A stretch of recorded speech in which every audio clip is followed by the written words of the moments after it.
To bring you on to talk about that, including the things that you saw about China and Russia. To lead us into that, where did these visions come from? When did they begin in your life? Well, I've been clairvoyant for a long time. It really turned on with adolescence and all the biochemical changes that go on at that time. But I mainly dealt with spirit guides and development, and so it was a little while before I got hit with an intense period of visions. Is the only way to describe them. They were in the dream state, but I would be fully conscious as a normal person is, and fully conscious of what I was seeing and experiencing, feeling, tasting, smelling, the environment. And I really was only seeing about 12 different events in the future, but I was seeing them repeatedly, night after night, for several years.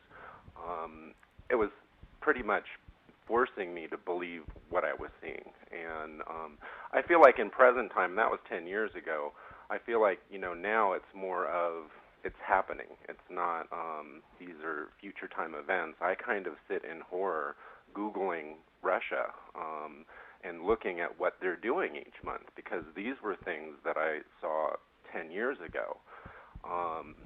So it's quite a concerning period for me right now with regards to the stuff that I've seen.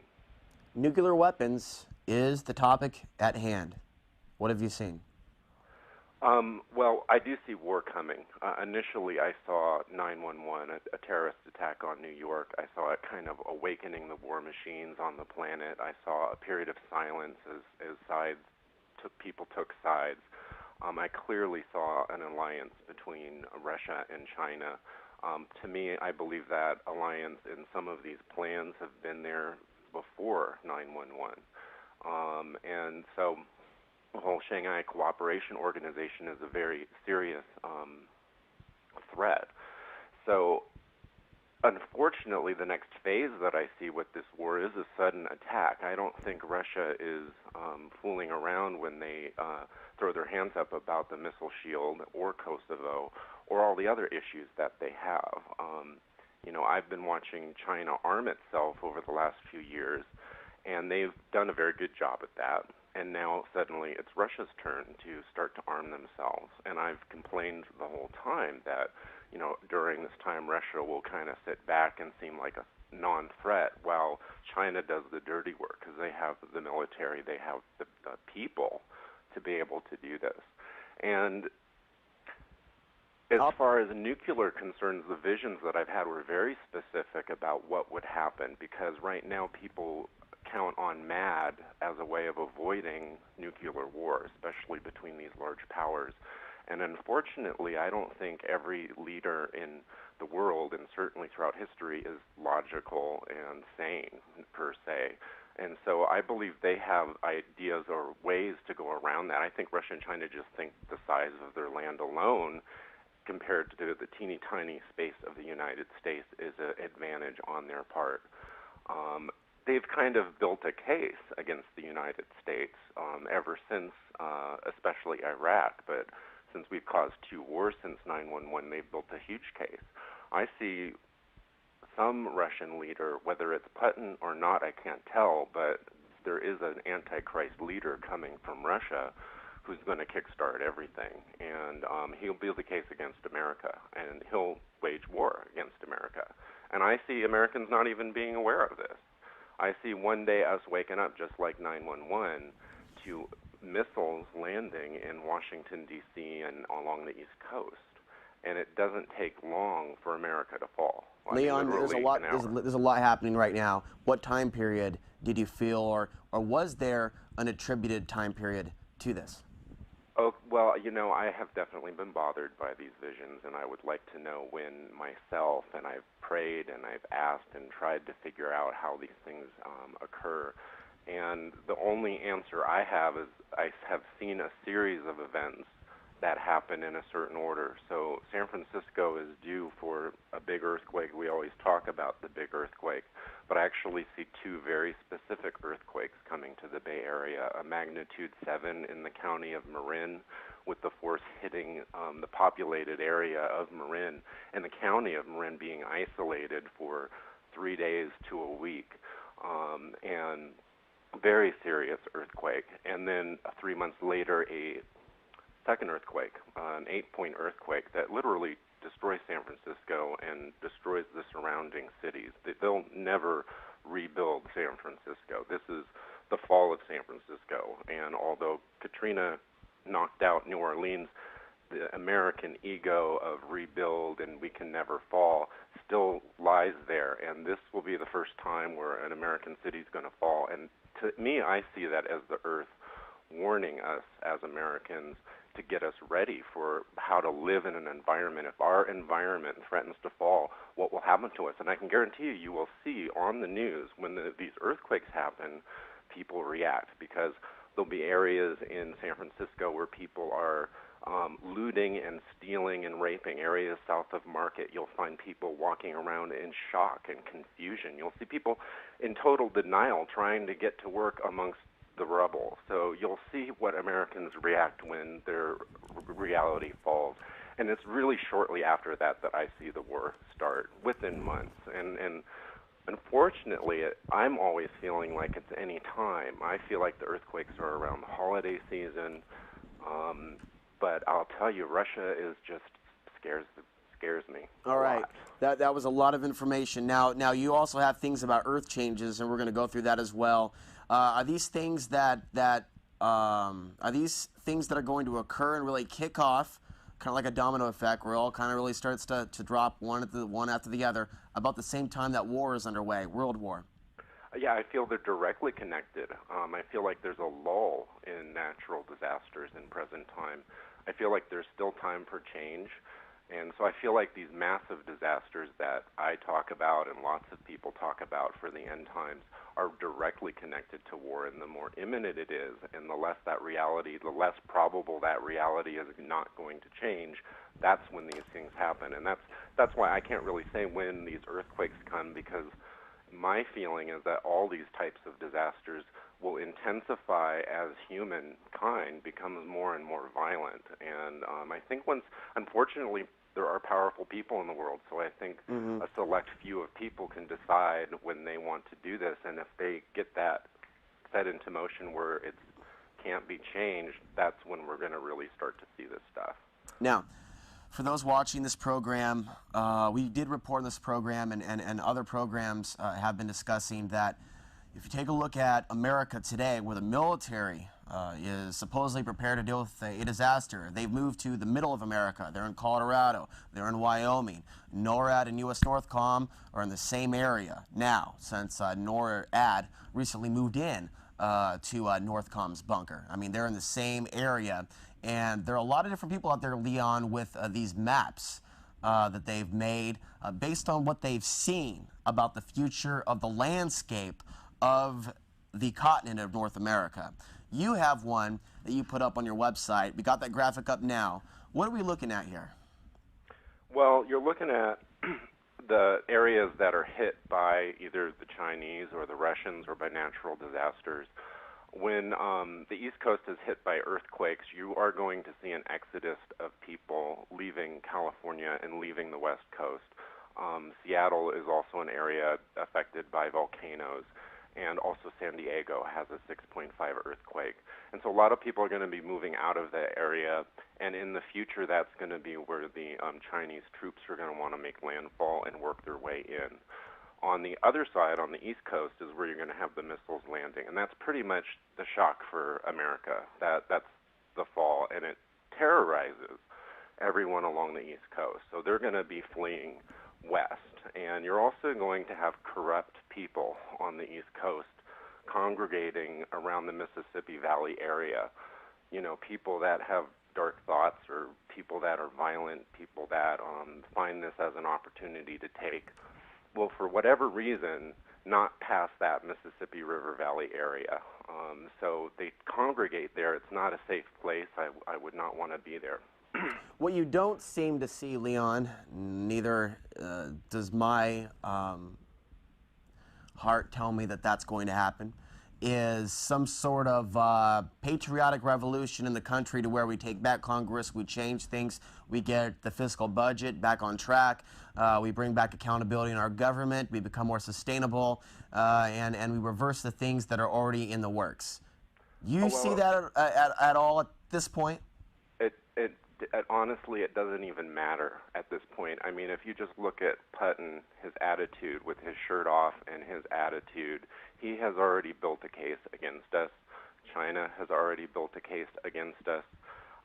They're not going to let that fuel go. I mean, the mess that we've caused the last few years, they're going to pounce on that. So I think it just doesn't even matter what happens internally. All right. So let's bring the conversation now to the Rocky Mountains and this invasion of the East Coast at the Rocky Mountain area. Well, no one's going to win America in this war. So they will try and they will attack us, and we will fall as a society as we know it.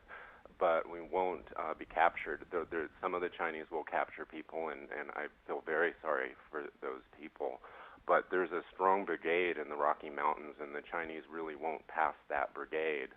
And it's a stalemate, and the war will get more complicated between Russia and China, and it'll involve the Middle East, and Japan's involved, and so there's stuff going on all over the place. So our troops and also our armed civilians are going to pull together. I see in the Rocky Mountains families, I see strong fathers who would kill to protect their wives and their children. And I see these people getting together. I also see divinity. I see angels, large beings in the earth that are calling people to these areas and preventing other people from coming in. I know people worry about nuclear war, but the nuclear aspect in this war, as far as I've seen it, is very limited and very, very specific. I had a talk with a friend of mine the other day that's been in the conspiratorial / psychic world for a very, very long time. It's someone whose opinion that I respect. This person, and everyone has their right to believe what they want to believe, but she definitely saw divine intervention of some form stopping all-out nuclear war. As if, like, you know, and it kind of goes with what Blue Water was saying on my program last week. You know, we're going to go real down low and experience a lot of stuff we don't want to experience, but there'll be a point to where enough is enough. Yeah, absolutely. And you know, I think we receive a lot of messages, I know for myself in particular, that is specific about nukes and about being protected and the Creator not allowing certain things to happen. And so I was specifically told that no nuke would ever be detonated in America. I was specifically told that the rules of nuclear war, when all hell breaks loose, is any country, Russia and China, will stick to conventional weapons, and they will let us know before the first strike that they will stick to conventional weapons. But they will also let us know that any country that uses one single nuke will be retaliated with the carpet bombing of the arsenal from both Russia and China. And no one's foolish enough to do that. And I know our government can be somewhat psychotic, but they're not that psychotic to risk 300 million lives just to try and scare them away from invading us. They'll try to get other countries to do that, and eventually they will get Israel to do that because they'll see Russia coming through Syria to attack them, and they will have a deal in the Middle East. They will bring peace. When they attack America, they will force peace in the Middle East because of the oil reserves, and they know that if America's under attack, Israel will be upset, and Russia and China, I don't know the exact details, but probably through force or treaty of non-aggression, keep them from fighting during the time that America's at war. But eventually Israel will see Russia coming through Syria, and they will be the first to use a nuke to try to deter them, and they will get nuked back. I saw at least 30 nuclear explosions in Israel. It looked like a disaster, you know, beyond the scientific calculations. They may have detonated Israelis' own nuclear stockpile. It's worse than what they think it was going to be, and it does upset China with regards to Russia, and they'll turn on each other in the very end. And in the visions, it was communicated that these things were allowed to happen just to show us how far we could go as a species, as humans, how dark we can go and how capable we are.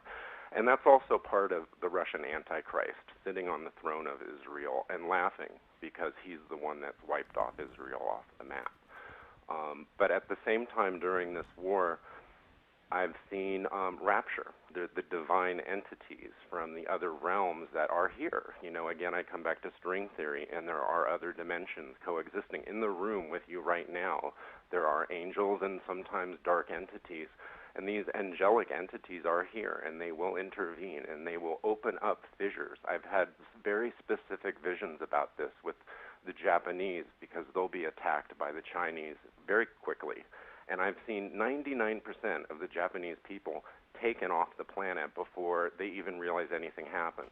I'd see an earthquake in Tokyo that would have killed hundreds of thousands, but minutes before that earthquake, in someone's living room while they're eating dinner, a fissure opens up, a divine being steps in, and the feeling of euphoria and trust, and it also materialize in a way that that family can accept. So if it's an angel, maybe that would work for a Christian group. If it's whatever will work, so whatever that person can accept on a psychological level, and they'll be able to step in, and they won't really realize what's going on, but they'll step back and they'll be watching the earth and watching everything unfold and watching it rebirth and coming back onto the planet. So in many visions, specifically, at least 75% of us survive this and are taken up. 75% of the population will survive what's coming?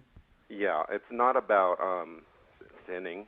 It's not about being good or bad. It's not about being Christian or Muslim or Jewish.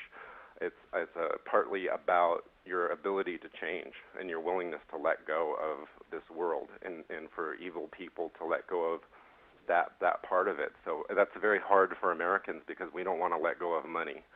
So when 9/11 happened, right, it scares us because that's our survival. But you have to be able to handle that psychological transition. So the only people I saw in Japan was 99%, and the only Japanese that didn't go through rapture were seriously mental ill, and they just mentally couldn't even open that door up. Leon, we're out of time, but before we go, and I want to thank you for appearing, first of all, on this broadcast.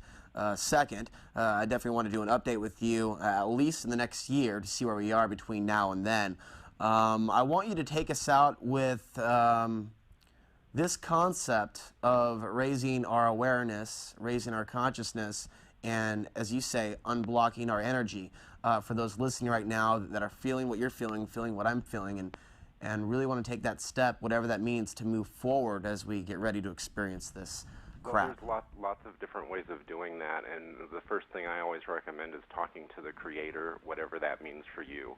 Whomever or whatever created you and created this universe, saying hello to that and asking that force to help you get your own answers. Psychics sometimes look like we know things that other people don't know, but when I read somebody, when I give someone a reading and I'm able to kind of help them understand what's going on, it's not because I know something, it's because I'm looking within them, and they're showing me what they're stuck on and what the problem is and what they need to do to get out of it. So we all have our own answers as spirits in our own bodies. So making that connection to the Creator and just asking questions and expecting answers and looking for those answers is really the first way to do that, because there's lots of things out in this world, and some are booby traps. There's gurus out there that aren't nice people, but there's also teachers that can help you to help yourself. That's what you really want. So by starting with the Creator, you can't go wrong that way. And that can be found exactly where you want to go. And that can be found within? Very easily. It's just being open-minded and expecting an answer. The Creator is an obviously intelligent entity, and when you're in your mind and falling asleep and you're thinking, hey, Creator, what's going on, and can you show me what's happening? Now, I'm sure some of the big things in your life that you're totally freaked out on, you may not be neutral enough to get an answer to, so pick something simple. Something that's not totally charged, that's life or death, and you know how our lives can be. So people will pray to God about the biggest problems and the things they're most stuck on, but developing and expecting those answers. So you ask questions about, show me, give me your presence in my day tomorrow. Supreme Being, give me a hello in a way that I can really clearly see. and no is only coming from you. So it's creating that relationship. And so when I say expecting an answer, so you ask those questions and just expect and look in your environment for that answer. It'll come. But my first step in clairvoyant development was just writing a letter to God, asking a question, and sticking it in a Bible. And I did that for 3 months. And at the end of 3 months, I went through it and looked at all these letters and just threw on the floor the ones that I got answers to. And I was shocked at how many piles of paper were sitting on the floor in 3 months' time. And that's when I'm like, there's some intelligence